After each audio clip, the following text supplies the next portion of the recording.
एक बार की बात है, एक अनोखे गांव में सूरज नाम का एक बुद्धिमान और मेहनती किसान रहता था।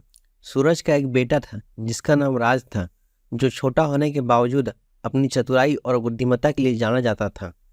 गांव शांतिपूर्ण और उपजाऊ भूमि वाला था और सूरज के खेत फलते फूलते थे, जिससे उसे हर साल भरपूर फसल मिलती थी।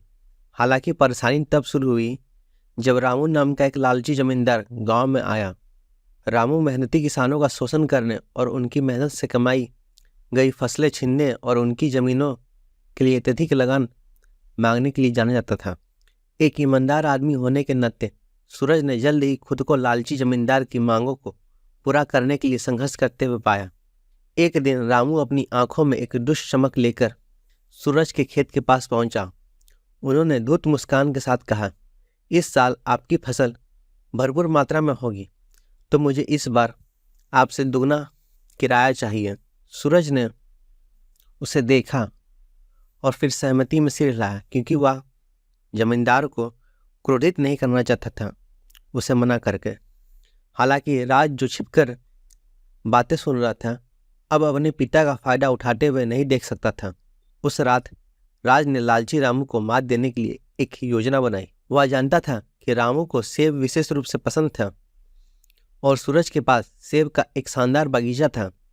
राज ने रामू को एक ऐसा सौदा पेश करने का फैसला किया जिससे वह मना नहीं कर सकता था। अगले दिन राज आत्मविश्वास भरी मुस्कान के साथ रामू के पास पहुंचा और कहा, मैंने सेब के प्रति आपके प्यार के बारे में सुना है राज, क्या विचार है अगर हम एक सौदा कर लें जिसमें आपका भी फायदा होगा?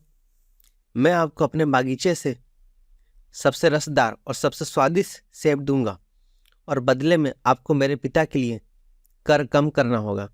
क्षेत्र के सबसे अधिक सेब पाने के विचार से रामू की आंखें चमक उठी। वह यह सोचकर राज के प्रस्ताव पर सहमत हो गया कि उसे इस क्षेत्र का सबसे बेहतर सेब मिलेगा। राज के पास उसे मूर्ख बनाने का योजना था। रामू को सबसे अच्छे सेब देने के बजाय उसने सावधानीपूर्वक उन सेबों को चुना जो अधिक पके थे या जिनमें खामियां थी या खराब थे। उसने उन्हें लालची जमींदार के सामने पेश किया, जिसने सेबों के प्रति अपने प्यार में अंधे होकर यह ध्यान नहीं दिया कि सेब अधिक पके हुए हैं या खराब हैं। जैसे जैसे दिन बीतते गए, रामू राज की चालाक योजना से पूरी तरह बेखबर होकर अपने कथित सबसे बेस्ट क्वालिटी के सेब खाने का आनंद ले रहा था। इस बीच उसके पिता के किराए कम होने से उसके पिता की आर्थिक स्थिति सुधर गई और उन पे जो आर्थिक बोझ था वो भी कम हो गया।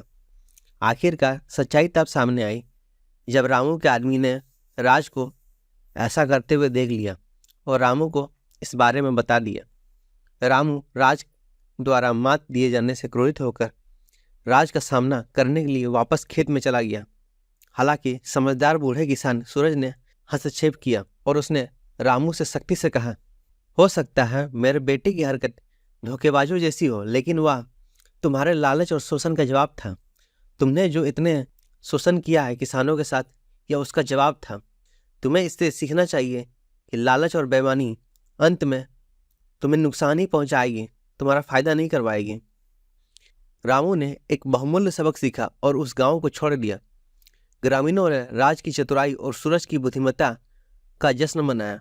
उन्हें एहसास हुआ कि कभी कभी उन लोगों को हराने के लिए चालाकी का इस्तेमाल करना चाहिए जो दूसरों का शोषण करते हैं।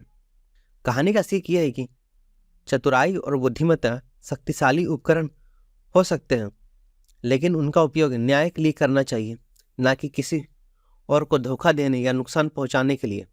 दूसरी ओर लालच और शोषण लंबे समय में पतन और असंतोष का कारण बनते हैं।